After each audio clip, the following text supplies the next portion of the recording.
રાત્રે દાંડિયા રાસ પતાવીને પછી અમે લોકો રાત્રે જ અમરેલી આવી ગયા હતા, કેમ કે મારે સવારે પાર્લરમાં રેડી થવા જવાનું હતું અને સાથે સાથે મારી બેસ્ટ ફ્રેન્ડના મેરેજ છે તો એને પણ મળવા જવાનું હતું. સવારે હું વહેલા જ પાર્લરમાં આવી ગઈ હતી એટલે યશુને પણ રેડી નહોતી કરી, તો સાગર એને પણ રેડી કરી અને આવી ગયા હતા મને લેવા માટે.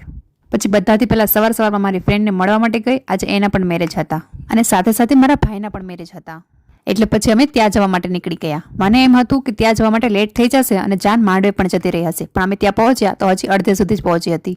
પહોંચતાની સાથે જ સાગરે એના અણવરનું પદ લઈ લીધું, પણ મેં કીધું થોડી વાર મારી સાથે દાંડિયા રાસ રમો, પછી પાછા તમે જતા રહેજો. 2 મિનિટ પણ મારી સાથે ના રમ્યા અને ફરી વખત જતા રહ્યા.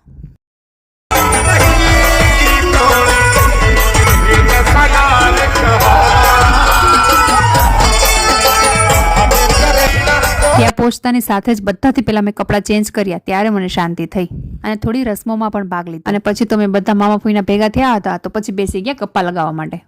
મેરેજમાં આપણે બીજું કંઈ કામ તો હોય નહીં, અમે લોકો તો જો બેસી ગયા છે રીલ્સ બનાવવા માટે.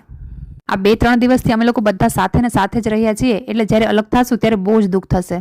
અને એ શું, તો આખો દિવસ મારા પાસે તો રહી જ નથી. થોડીક વાર નાની પાસે હોય તો થોડીક વાર માસી પાસે, અને હું બોલાવું કે મારી પાસે આવતી રહે તો પણ મારી પાસે નથી આવતી અને એમ કહે છે કે મારે તો માસી સાથે જ રહેવું છે.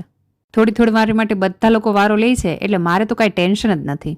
મેરેજ પૂરા થયા એટલે બધાને અલવિદા કહેવું પડ્યું અને નીકળી ગયા અમે ઘરે જવા માટે. એશુ પણ બહુ જ થાકી ગઈ હતી અને એને તો ઘરે આવવું પણ નહોતું, છતાં પણ એને લઈ આવી તો એ જો ગાડીમાં તો સૂઈ જ ગઈ. અને સવારે વહેલા 5 વાગે ઉઠવાથી મને પણ બહુ જ નીંદર આવતી હતી, એટલે હું પણ સૂઈ ગઈ હતી.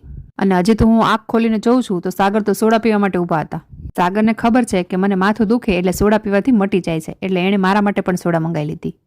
દિલ્હીમાં આવી સોડા હું બહુ જ મિસ કરું છું, કેમ કે દિલ્હીમાં આ સોડા મળતી જ નથી. ચલો હવે મળીએ નેક્સ્ટ વિડીયોમાં. બાય.